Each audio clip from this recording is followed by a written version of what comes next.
Hi all. இப்போ பார்க்க போகிறது சிக்கன் பிரியாணி என்னோடய ஸ்டைலில்.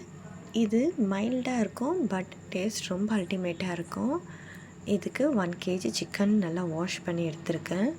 1 ஸ்பூன் சில்லி பவுடர், அரை ஸ்பூன் மஞ்சள் தூள், 1 ஸ்பூன் கல்லுப்பு, 1 ஸ்பூன் இஞ்சி பூண்டு பேஸ்ட்டு, அரை கப் தயிர் சேர்த்து நல்லா மிக்ஸ் பண்ணி 1/2 hour மேக்னேட் பண்ணணும்.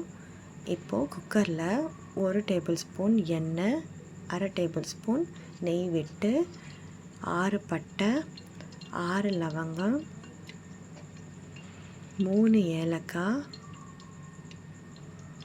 ஒரு சின்ன துண்டு கல்பாசி, ஸ்டார் அன்னீஸ் 1, 2 மராட்டி மொக்கு, 2 பிரிஞ்சி இலை சேர்த்து நல்லா வதக்கிட்டு 3 பெரிய வெங்காயம் நீல வாக்கில் கட் பண்ணி வச்சுருக்கேன், அதையும் சேர்த்து வதக்கிட்டு அதோட 7 பச்சை மிளகாய் சேர்த்து கோல்டன் ப்ரௌன் வந்த உடனே 2 டேபிள் ஸ்பூன் இஞ்சி பூண்டு பேஸ்ட்டு போட்டு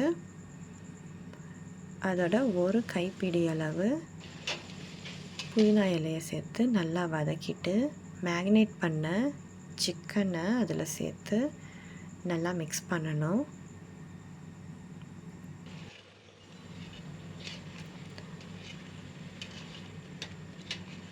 இப்போது அதோட 2 பெரிய தக்காளி கட் பண்ணி வச்சுருக்கேன், அதை சேர்த்து மிக்ஸ் பண்ணிவிட்டு அதுக்கு உப்பு தேவையான அளவு சேர்த்து 1 டீஸ்பூன் சில்லி பவுடர் சேர்க்கணும்.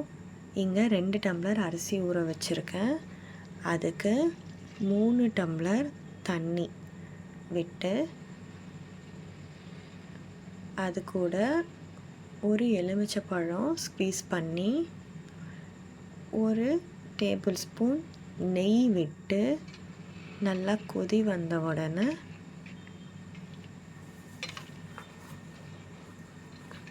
அதில் ஊற வச்ச அரிசியை ஃபில்ட்ரு பண்ணி ஆட் பண்ணணும். நல்லா மிக்ஸ் பண்ணிவிட்டு இப்போது தவாவை தம் போடுறதுக்கு ப்ரீ ஹீட் பண்ணியிருக்கேன்.